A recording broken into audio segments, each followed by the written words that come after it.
Hello everyone, this is Assistant Professor Sheetal Keskar from Modern Law College. Today we will discuss laws for standards of professional conduct that has been discussed under Advocates Act of 1961. We will focus on section 49(1)(c) wherein Bar Council of India is empowered to make rules for regulation of legal profession. There are two authorities which are established under Advocates Act of 1961.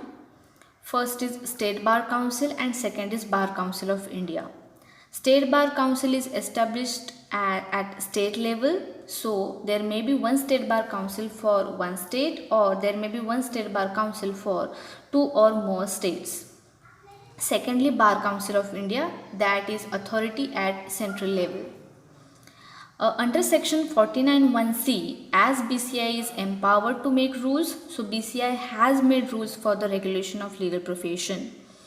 Under those rules, some duties are discussed to be performed by lawyers or advocates while professing their legal profession. First, duty towards the court, that is, what are the duties towards the court to be performed by an advocate. Second, duty towards the client. Third, duty towards the opponent. Fourth, duty towards the colleague. If suppose any of the duties is violated by an advocate or a lawyer, then that will amount to professional misconduct, and the disciplinary committee which has been appointed by State Bar Council or Bar Council of India, that committee will punish that lawyer or an advocate for professional misconduct. Hello everyone, I am Assistant Professor Sheetal Keskar. I am working at Modern Law College, Ganesh Khend, Pune. Today we are going to discuss the topic, that is devolution of property of Hindu male dying intestate, under the subject, that is family law. Under this topic we will discuss some points. First, we will see introduction of Hindu Succession Act of 1956. Then we will see meaning of succession, what is meant by succession. We will also see two types of succession, that is intestate succession and testamentary succession. Thirdly, we will see application of Hindu Succession Act of 1956, that is to which types of properties this law is applicable. Fourthly, we will see the general rules of succession in case of Hindu male dying intestate. So that has been discussed under section 8. So there are some rules which are given under section 8. Fifthly, we will discuss devolution of property among class 1 and class 2 heirs, that is rule of preferential right, that has been discussed under this section, that is section number 9.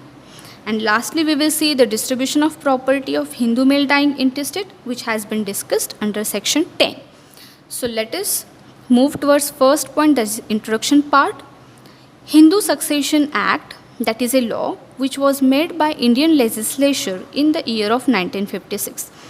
This law was made for Hindus only, and that is applicable to only intestate succession. So, Hindu Succession Act of 1956, that is not applicable to testamentary succession. For testamentary succession, there is different law, that is Indian Succession Act of 1925. So, testamentary succession, that will not be dealt by this Hindu Succession Act. Only intestate succession related to property of only Hindus, this law will be applicable. Again, the definition of Hindu has been elaborately discussed under Hindu Succession Act, that is who is Hindu, which person may be called as Hindu, etc. Meaning of succession. Succession means to succeed to that property, that is to have interest in that property.